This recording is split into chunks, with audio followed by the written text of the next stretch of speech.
A Long Walk to Water by Linda Sbook. Chapter 2. Nia put the container down and sat on the ground.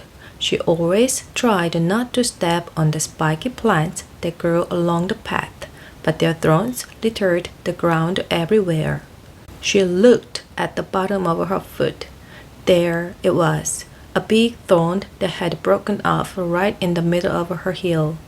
Nia pushed on the skin around the thorn. Then she picked up another thorn and used it to poke and prod at the first one. She pressed her lips together against the pain. Southern Storm 1985. Boom! Saiba turned and looked. Behind him, a huge black cloud of smoke rose. Flames darted out of its base. Overhead, a jet plane veered away like a sleek evil bird. In the smoke and dust, he couldn't see the school building anymore. He tripped and almost fell. No more looking back. It slowed him down. Salva lowered his head and ran. He ran until he could not run anymore.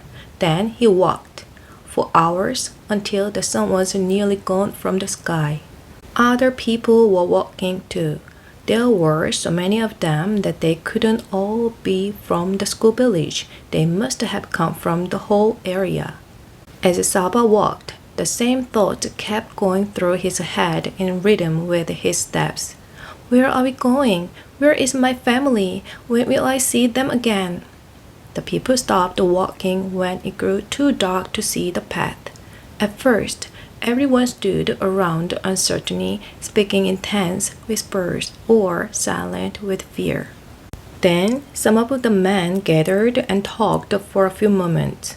One of them called out, "Villages, group yourselves by villages. They will find someone you know."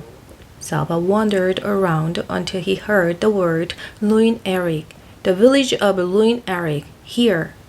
Relief flooded through him. It was his village. He hurried toward the sound of the voice. A dozen or so people stood in a loose group at the side of the road.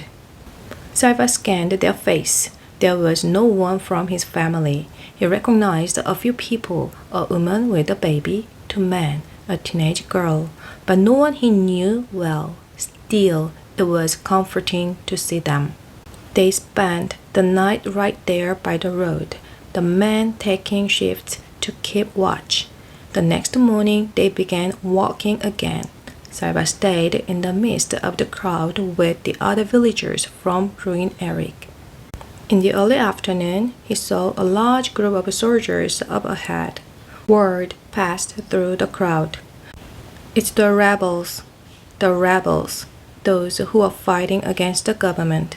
Saiba passed several rebel soldiers waiting by the side of the road. Each of them held a big gun. Their guns were not pointed at the crowd, but even so, the soldiers seemed fierce and watchful. Some of the rebels then joined the back of the line.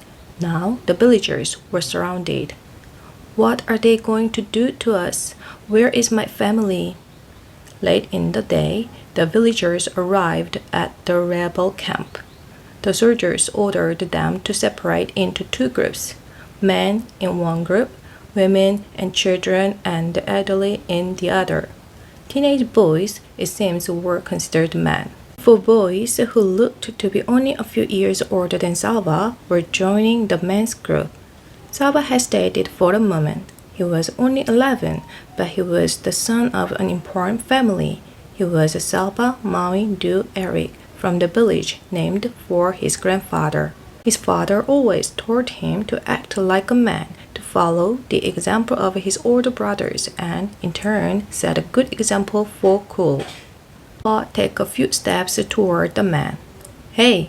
The soldier approached Salva and raised his gun. Salva froze.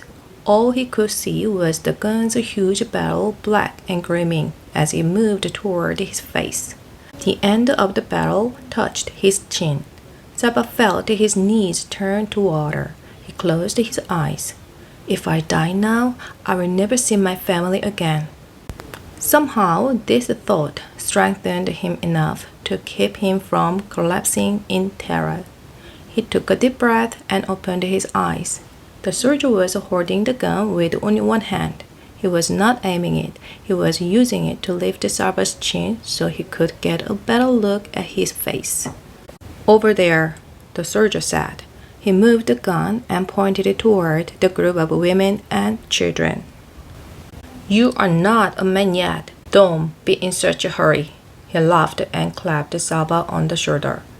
Saba scurried over to the women's side. The next morning, the rebels moved on from the camp. The village men were forced to carry supplies, guns, and motors, shells, radio equipment. Saba watched as one man protested that he didn't want to go with the rebels. A soldier hit him in the face with the butt of a gun. The man fell to the ground, bleeding. After that, no one objected. The men shouldered the heavy equipment and left the camp. Everyone else began walking again. They went in the opposite direction from the rebels, for wherever the rebels went, there was sure to be fighting. Saba stayed with the group from Ruin Eric. It was smaller now, without the men, and except for the infant, Saba was the only child. That evening, they found a barn in which to spend the night. Saba tossed restlessly in the itchy hay. "Where are we going? Where is my family? When will I see them again?"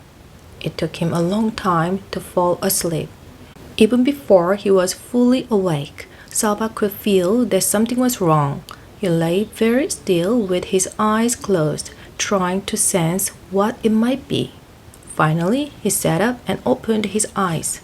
No one else was in the barn. Saba stood so quickly that for a moment he felt dizzy. He rushed to the door and looked out. Nobody, nothing. They had left him.